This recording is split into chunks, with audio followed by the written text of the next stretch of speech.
ஆண்டவர் இந்த என் மேலே நோக்கம் வச்சுருக்கிறாரு, ஏன் இவன் ஆயத்தை கட்டாதுக்கிறான் அப்படின்ட்டு வந்து ஒரு நாள் கேட்டார்.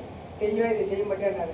ஐயா என்னால் முடியாதுங்கய்யா, என் மனைவி மக்கள் பிள்ளைங்க எல்லாருக்கும் என்னால் பண்ண வேண்டியெல்லாம் பண்ணிட்டேன். அவங்க சம்பாதிச்சு கொடுப்பாங்க கட்டலாம்னு நினச்சேன், அவங்க யாரும் சம்பாதிச்சு கொடுக்கலையா, நான் எப்படி கட்டுறதுக்கையா?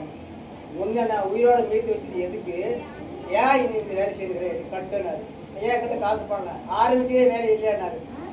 பை வந்துருச்சு. ஏதோ கோபமாக பேசுகிறாரு.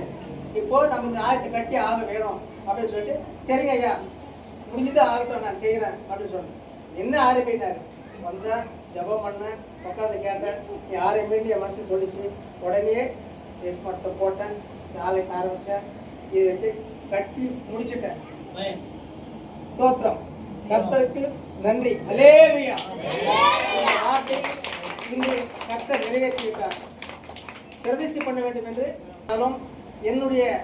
என்னை இந்த நிலைக்கு கொண்டு வந்து இந்த முழு தைரியத்தை கொடுத்த என்னுடைய சங்கம் தலைவர்களும் அவர்களை நான் சென்றேன், அவர்களுக்கு அனுமதி கேட்டேன். அவர்கள் குறையின்றி ஒரு நாளும் என்னை அவர்கள் தள்ளாமல் அவர்கள் முழு மனதோடு ஏற்றுக்கொண்டு நாங்கள் வந்து உமக்கு திருப்பலா செய்து வைக்கிறோம் என்று அவர்கள் உள்ளத்தில் ஆழ்ந்து சொன்னார்கள். அதை நான் முழுமையாக நம்பினேன். அவர்களும் இன்று வந்திருக்கிறார்கள்.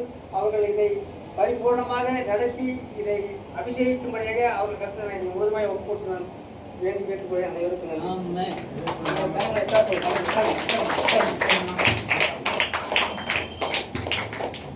நல்லவர் நல்லவர் நல்லவர் நல்லவர் இயேசு நல்லவர். நாங்கள் இங்கே பாடும் எங்கள் இயேசு நல்லவர். நல்லவர் நல்லவர் நல்லவர் நல்லவர் இயேசு நல்லவர். நாங்கள் இங்கே பாடும் எங்கள் இயேசு நல்லவர்.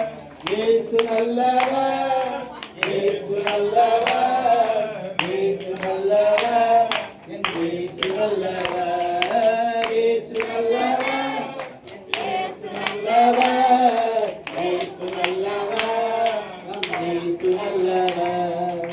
ஹல்லேலூயா, ஹல்லேலூயா. சந்தோஷமா இருக்கீங்களா?